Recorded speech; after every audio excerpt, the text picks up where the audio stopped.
السلام عليكم. وعليكم السلام. اتفضل يا حاج.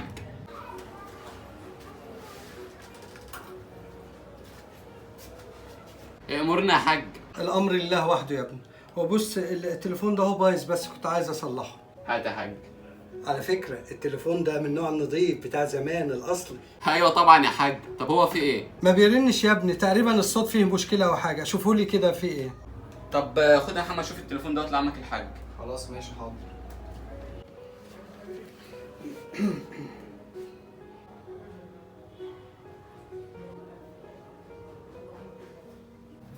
التليفون ده زي الفل وما فيهوش اي حاجه يا حاج. ازاي يا ابني؟ ده بقاله اكتر من شهرين ما بيرنش. لا والله يا حاج التليفون تمام وما فيهوش اي حاجه. طب بالله عليك يا ابني اتاكد لي تاني كده منه. حاضر من عينيا.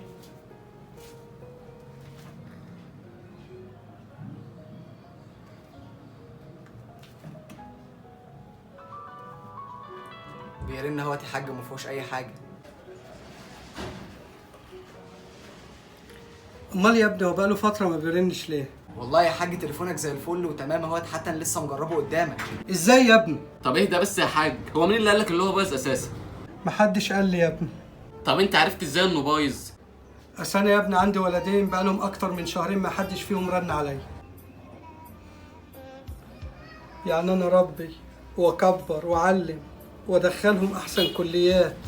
واحد ما شاء الله عليه مهندس كبير قوي، والتاني شغال في بنك ما شاء الله، ويجوا بعد ما يسافروا ينسى ابوهم.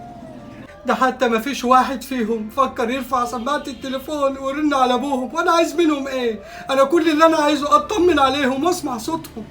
انا حتى بعد موت امهم انا عشت لهم اب وام وعملت لهم كل حاجه حلوه، عمري ما قصرت معاهم ولا زعلتهم. يجوا في الاخر محدش يسال فيا خالص، ولا حتى يسال عليا، ولا يشوفوا حتى ابوهم عايش ولا ميت.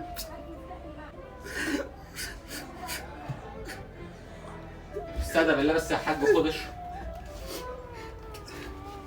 يا ريتك يا ابني ضحكت عليا وقلت ان هو بايظ.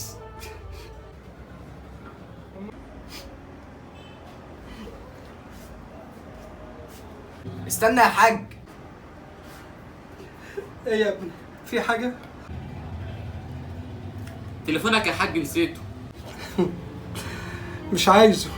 ده انا اللي كنت شاريه عشانهم يا ابني نسيوني. اقول لك بيعه يا ابني، بيعه وهات فلوس واطلعها صدقه حتى تنفعني لما اموت.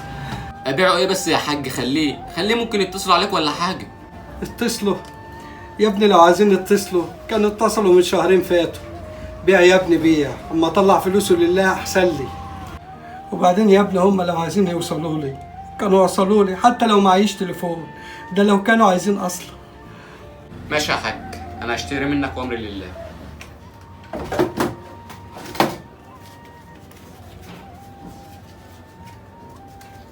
اتفضل يا حاج. ماشي يا ابني، الف شكر.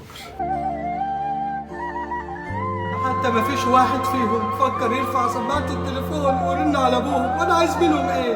انا كل اللي انا عايزه اطمن عليهم واسمع صوتهم. واحد ما شاء الله عليه مهندس كبير قوي، والتاني شغال في بنك ما شاء الله، ويجوا بعد ما يسافروا ينسى ابوهم، ولا يشوفوا حتى ابوهم عايش ولا ميت.